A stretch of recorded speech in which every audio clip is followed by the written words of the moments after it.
Hello guys, good morning. Ayan, dito ako sa kusina ngayon kasi gusto ko magsangag. Oh, ang dami-dami na namin kasing bahaw galing sa ref. Ayan, sobrang dami. Isasangag ko yan. Tapos, yung aking bawang, sobrang dami din kasi masarap yung maraming bawang. Ayan yung ating kawali guys. Magsisimula na ako magsangag. Ayan yung ating lutuan. Oh. Di kuryente yan, guys.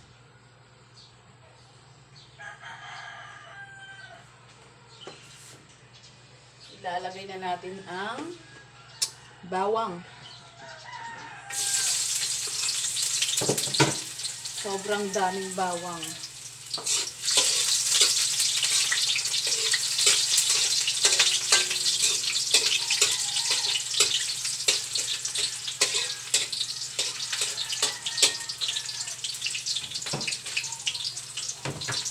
Ito yung sandamuhan kong kanin.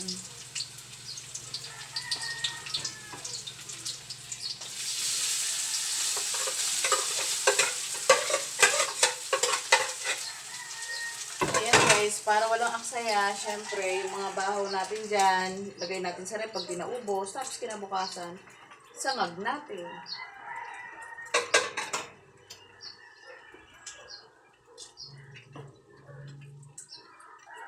Halu-haluin muna natin.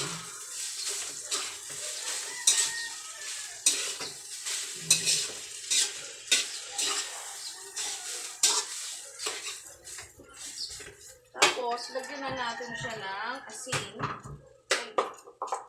Ayan, asin. Katamtaman lang yung asin niya. Pansayin lang natin. Kasi mapaalat naman siya.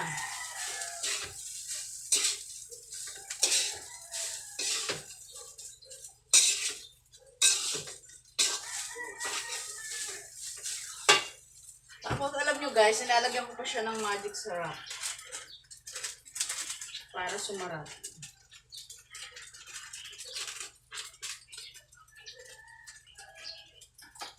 Then, haluin ulit natin. Pag nagsasangag ako, gusto ko yung sangag na sangag talaga siya.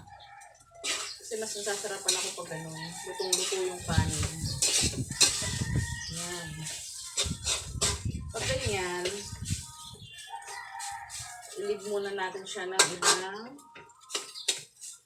minutes.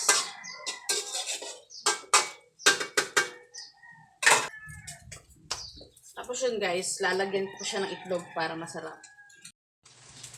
Ayun guys, maglalagay ako ng 2 itlog. Kasya na ang 2 itlog sa sinangag. So, ito yung ating bowl. Lalagay natin yung 2 itlog.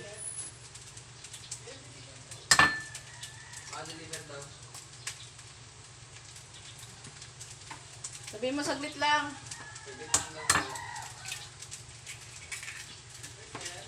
Oo, wait. Wait lang. Ayan guys, may deliveries. So ayan guys, nabala ako kasi dumating yung Shopee ng anak ko. Umorder kasi siya ng kanyang isusuot sa birthday party nung kanyang classmate. Kasi a-attend siya ng birthday party na 80th birthday ng classmate niya. Binigay niya sa akin yung pambayad ng kanyang mga in-order. Buti na lang guys.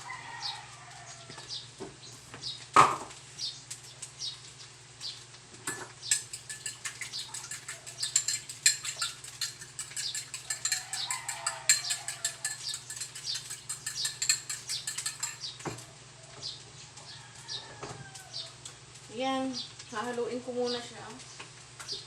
Hahaluin ko muna siya.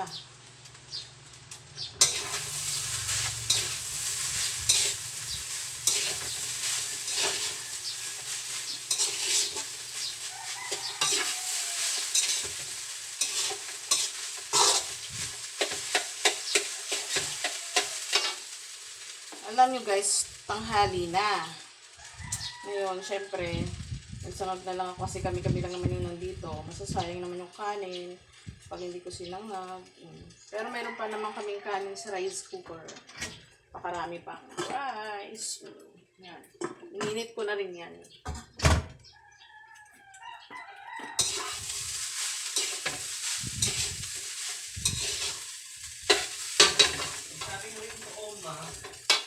Ilalagay ko na yung ating egg. Pampasarap ng sinangag. Ayan. Diba? Tapos halu-haluin natin. Mamaya, papakita ko sa inyo kung anong itsura ng aking sinangag.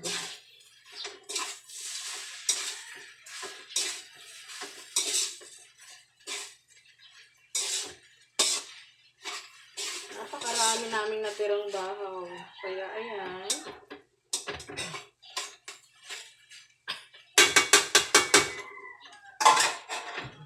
So, hindi ko na siguro siya tatakpan guys kasi baka masyadong masunog. Okay na yan. Maya ko ulit siya hahaluin. Sa ngayon guys, ganyan ang itsura ng ating sinangag. Yan. Diba?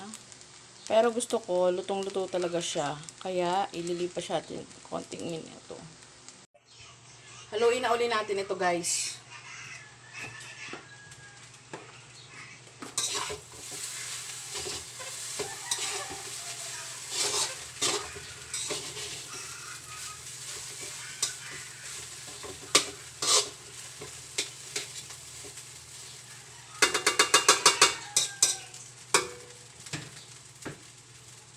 Tikman natin.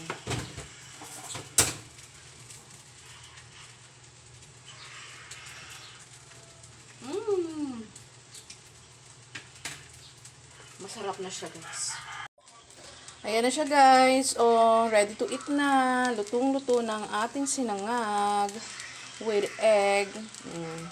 Pwede rin nyo yung dagdagan ng ibang ingredients. Katulad ng hotdog para mag-level up.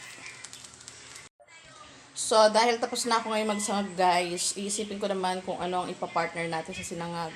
Siguro, ano na lang, hotdog at saka itlog. Meron pa naman kami dyan sa ref. Kaya yun na lang ipapartner ko, di ba? Ang importante, hindi nasayang ang ating sinangag. Thank you for watching guys.